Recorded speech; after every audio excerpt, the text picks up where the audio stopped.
Bonjour à vous, je m'appelle David Laroche, j'espère que vous êtes en pleine forme et que vous allez vraiment bien. Dans cette vidéo, depuis Malaga, je voudrais vous partager ce que c'est selon moi incarner le changement. Je voudrais m'appuyer sur cette phrase de Gandhi que vous connaissez, « Be the change you wish to see in the world ». Incarne le changement que tu veux voir dans le monde. Et vous partagez 5 façons de l'être. Pour moi, la première façon d'être un exemple, une source d'inspiration, d'être le changement pour les autres, c'est de prendre soin de soi et de son corps. Je crois que ma première mission en tant qu'individu, en tant qu'être humain, c'est de prendre soin de ce que la vie m'a donné. Elle m'a donné des yeux, elle m'a donné un corps, elle m'a donné un véhicule qui va me permettre d'aller réaliser mes rêves. Et je vais prendre soin de ce véhicule. Je peux être un super pilote, si je ne prends pas soin de la Ferrari, je vais aller nulle part. Ma première façon d'incarner le changement, c'est de prendre soin de mon corps au travers de l'alimentation, du sommeil, de la façon de me parler, de massage, de sport, de façon dont je bois, pour que ce corps-là soit le plus en forme possible. Pour ma part, la natation fonctionne très bien pour moi. En tout cas, je vous invite, vous, à prendre soin de votre corps. Plus votre corps sera en forme, plus vous allez irradier du positif, du constructif et vous allez inspirer les autres. J'imagine que vous avez déjà testé une journée où vous étiez fatigué, de voir l'impact que ça a eu sur vos pensées, sur vos croyances, sur la façon dont vous percevez le monde et sur comment vous inspirez ou non les autres. Je me rappelle de fois où j'étais fatigué et du coup, en étant fatigué, j'avais tendance à aller voir chez ma chérie ce qui ne me plaisait moins alors que d'habitude tout allait bien. Ou par exemple, en tant qu'entrepreneur, que des petites choses devenaient des montagnes juste parce que j'étais fatigué. Et du coup, ça va impacter les relations autour de moi. Donc ma première chose vraiment importante si je veux incarner les changements, c'est de prendre soin de mon corps. J'ai eu beaucoup de mal à le faire jusqu'à ce que ma chérie m'envoie un article de Richard Branson qui disait « Si tu veux vraiment être un entrepreneur d'excellence, prends soin de ton corps et ça va permettre de durer dans le long terme. » Voici la première façon de faire. La deuxième façon pour moi d'incarner le changement, c'est d'être un générateur de positif, d'ondes constructives pour moi et pour les autres.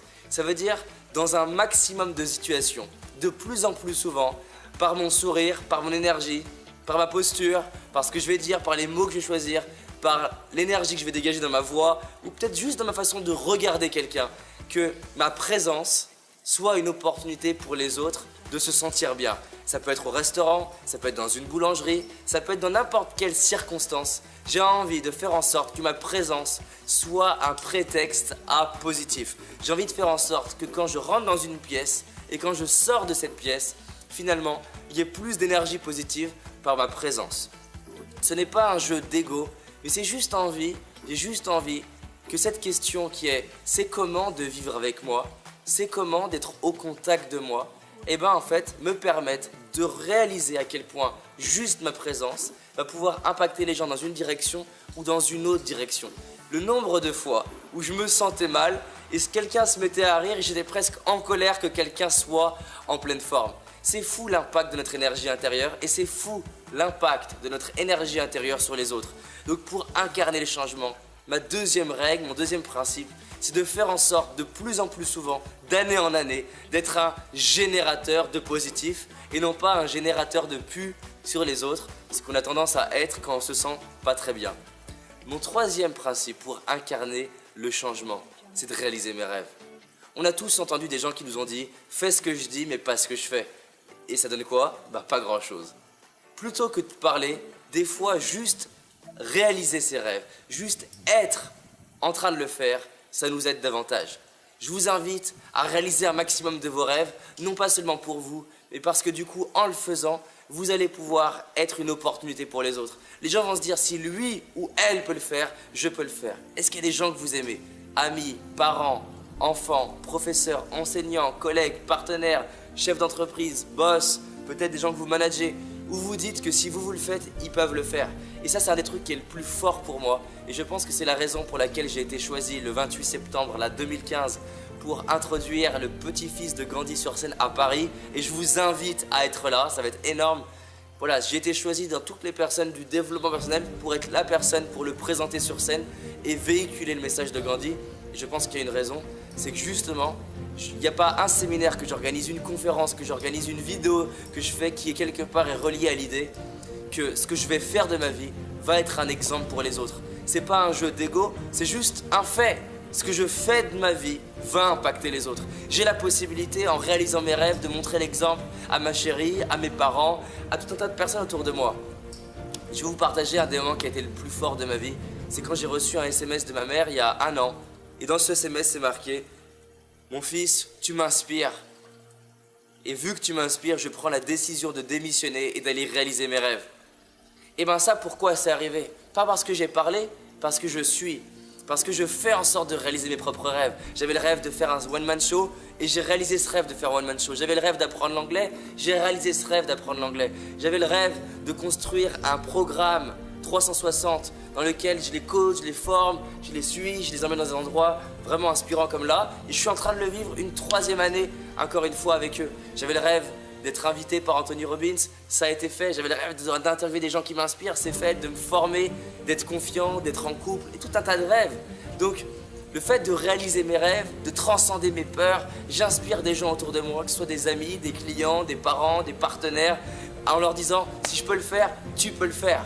Et ça, c'est ma 3e façon d'incarner le changement, c'est de réaliser un maximum de rêves, de réaliser ce qui me semblait impossible. J'adore l'émotion de réaliser quelque chose que je trouvais impossible et de le partager en disant « Attends, j'ai rien de plus que toi, j'ai rien de plus que toi qui est derrière l'écran en train de me regarder. Je suis juste comme toi, avec un désir brûlant et bouillant de réaliser mes rêves et de t'inviter à faire pareil. Si je peux le faire, tu peux le faire. » J'hallucine de ma vie à 26 ans, je me détestais, j'avais envie de me suicider et aujourd'hui, l'amour pour moi-même, il s'est quadruplé. J'ai une relation avec une femme que j'aime, tout un tas de choses qui ont changé. Ma relation avec mes parents, mes grands-parents, avec les gens, j'ai des amis que j'aime, j'ai des gens avec qui je travaille que vraiment, je les aurais voulu en tant qu'amis avant. Voilà, ma vie a changé, mais si je vous le raconte, c'est pour vous dire à quel point c'est possible pour vous.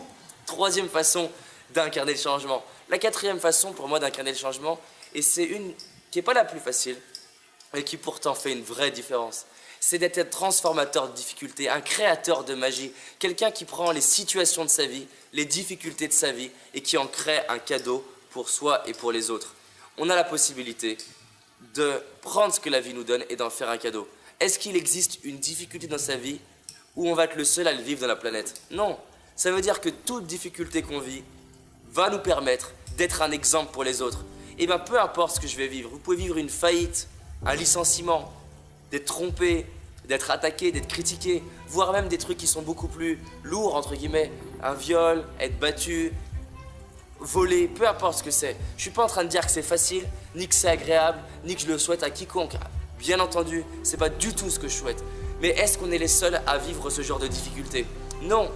Donc maintenant, si moi je me relève, est-ce que je vais pouvoir inspirer et partager à d'autres l'envie de se relever? Oui ou non? Ben oui. Ça veut dire que finalement, les plus grandes difficultés de ma vie sont une graine pour me permettre d'être une ressource pour les autres. Je répète cette phrase. Les plus grandes difficultés de ma vie sont en fait une graine qui me permettent d'être une source d'inspiration et le changement pour les autres. J'ai la possibilité, en utilisant les difficultés de ma vie, de grandir au travers de ça et de coup, partager aux autres que c'est possible de transformer ça. Et pour moi, c'est le plus beau jour de notre vie. Quand finalement, on se retrouve face à quelqu'un qui a eu la même difficulté que nous et que parce que nous, on l'a transcendé et dépassé, on est en capacité de l'inspirer à faire pareil. Et je suis sûr que ça vous est déjà arrivé d'inspirer quelqu'un qui vient d'avoir une difficulté que vous avez eue et par vos mots, par votre présence, par votre ouverture de cœur, par votre certitude que oui, c'est possible de transcender, vous l'avez aidé, vous l'avez guéri, vous lui avez permis de se révéler. Et là, vous avez été un exemple. Pour moi, le plus beau cadeau de ma vie, c'est quand je rencontre un jeune de 15, 17, 18, 20 ans, timide, mal dans sa peau, malade, qui a envie de se suicider, qui déteste sa vie, et que par mes mots, par ma présence, par qui je suis, je l'aide en quelques minutes, quelques heures à faire ce qu'il m'a fallu des années à transformer. Encore il y a 1 mois à Rennes, il y avait un jeune de 18 ans, il m'a dit à la fin du séminaire de 3 jours, alors qu'il n'avait pas vraiment envie d'être là, alors que c'était pas vraiment son truc, il m'a dit à la fin des 3 jours, écoute, personne m'a jamais parlé comme toi, personne m'a jamais compris comme toi, en 18 ans, comment tu fais? Et en fait, la réponse de comment je fais, c'est parce que j'ai eu les mêmes difficultés que lui et que je les ai dépassées et que je m'aime là-dedans et qu'aujourd'hui j'ai de la gratitude d'avoir été timide, mal dans ma peau, d'avoir été complexé, d'avoir eu du mal à passer à l'action, de ne pas croire en mes rêves avant, de croire que j'allais faire 40 ans toujours puceau 2. J'ai de la gratitude de tout ça parce que grâce à ça, c'est ce qui fait qu'aujourd'hui, il y a plus de 8 millions de personnes qui ont vu mes vidéos, même 10 avec les États-Unis, qu'il y a plus de 30 000 personnes qui ont participé à mes stages et mes formations, qu'on a reçu des milliers de témoignages de gens qui ont transcendé leur vie juste par mes mots, ma présence. Non pas parce que je suis exceptionnel, mais juste parce que j'ai assumé que les difficultés de ma vie, je pouvais en faire un cadeau pour les autres. Et une des personnes qui m'a aidé à le comprendre, c'est une interview d'un cancérologue. On lui demande, mais comment vous faites, monsieur, comment vous faites pour aider autant de personnes à transformer le cancer, à guérir du cancer, mais déjà même mieux vivre leur cancer? Comment vous faites? Et là, il commence à avoir des larmes. Et il dit, mais vous savez, ma mère a eu un cancer quand j'avais 8 ans, et de l'âge de 8 ans à 12 ans, j'ai vécu avec ma mère. Et là, quand j'ai vu ça, je me suis dit, mais oui, c'est évident. Si je prends les difficultés de ma vie pour en faire un cadeau pour les autres, je deviens le changement. J'incarne le changement. Et donc, qu'est-ce qui pourrait se passer dans votre vie si vous prenez chacune des difficultés de votre vie, dès qu'elles arrivent, qu'elles soient petites comme un retard, ou un petit oubli, ou une erreur, n'importe quoi, et de réaliser que c'est ok de faire des erreurs, de s'aimer là-dedans, et d'être un exemple d'amour de soi pour les autres. Et du coup, je deviens un égoïste altruiste. C'est-à-dire, je pense à moi, je réalise mes rêves, je me relève, je me redresse, je célèbre la vie, et j'en fais quelque chose pour les autres. Ma chérie, par exemple, vient de perdre quelqu'un qui est important pour elle, et ben, elle va m'inspirer dans le fait qu'elle transcende et transforme le fait qu'elle ait perdu quelqu'un qu'elle aime. Est-ce qu'elle c'est la seule personne sur Terre à perdre quelqu'un qu'elle aime? Non. Est-ce que ça va m'arriver? Oui. Donc dans sa faculté, sa capacité à irradier de la joie, à transcender, à être un vecteur de changement, elle fait 2 choses, 3 choses même. 1, elle se fait du bien. 2, elle me fait du bien. Et 3, elle honore cette personne qui finalement est décédée et qui du coup, grâce à elle, et ben là je suis en train de faire cette vidéo et ça fait un ricochet. Et ça fait que finalement elle inspire des gens. Et c'est ça pour moi incarner le changement. Et la 5e chose, et je vais finir sur cette phrase de Gandhi, je suis cohérent quand ce que je dis, ce que je fais et ce que je pense, c'est aligné. Quand ce que je dis, ce que je fais et ce que je pense, c'est aligné. Voilà pour moi ce que c'est incarner le changement. En tout cas, j'ai hâte de vous retrouver le 28 septembre 2015 pour la première fois où Gandhi arrive en France sur scène, le petit-fils de Gandhi, le seul qui a été éduqué par Gandhi. Et c'est un honneur que je vais avoir d'être là pour vous pendant les 7-8 minutes que je vais avoir sur scène pour vous partager encore plus de ce que c'est pour moi incarner le changement. Je vous réserve une surprise. Là ce matin je faisais mon rituel et j'ai eu un flash de ce que je vais faire avec vous le 28 septembre. En tout cas, Gandhi est une des personnes qui a transformé ma vie, impacté ma vie. Et ce qui est fou avec les citations, c'est qu'une citation, on peut la relire et la relire toute notre vie, on la comprend mieux. Je pense que j'ai jamais autant compris ce que voulait dire Gandhi quand il disait « incarne le changement que tu vois dans le monde ». Mais finalement, on peut commencer avec soi. Incarne le changement que tu veux voir chez toi. Incarne le changement que tu veux voir chez tes amis. Incarne le changement que tu veux voir chez tes enfants. Incarne le changement que tu veux voir dans ta collectivité, chez ton boss, chez les gens que tu manages, chez tes clients, chez les gens avec qui tu travailles, avec tes prestataires, tes partenaires. Incarne le changement que tu veux voir dans ta ville, dans ton département, dans ton pays. Incarne le changement que tu veux voir dans ton propre pays, dans ton continent et dans cette planète. Et pourquoi pas dans l'univers, et pourquoi pas dans les 1000 prochaines années. Parce que même après ta vie, tes idées, tes actes, ce que tu as bâti et construit pour le monde, ça restera. Finalement, ton corps, lui, ne restera peut-être pas. Mais ce que tu auras fait pour toi, pour les gens que t'aimes et pour le monde, ça restera. Incarne le changement que tu veux voir dans le monde. Voilà le message que je voulais te donner. Et je suis vraiment heureux de vous retrouver. Je vous invite à partager cette vidéo si vous l'aimez. S'il y a quelque chose dans cette vidéo qui vous a fait frissonner, qui vous a touché, qui vous a sensibilisé. Mais tous ici, comme dit aussi Martin Luther King, comme dit Mandela, on peut être des exemples pour les autres, on peut être des sources d'inspiration pour les autres et on peut révéler notre lumière pour être des phares pour les autres. À très vite. Avançons ensemble.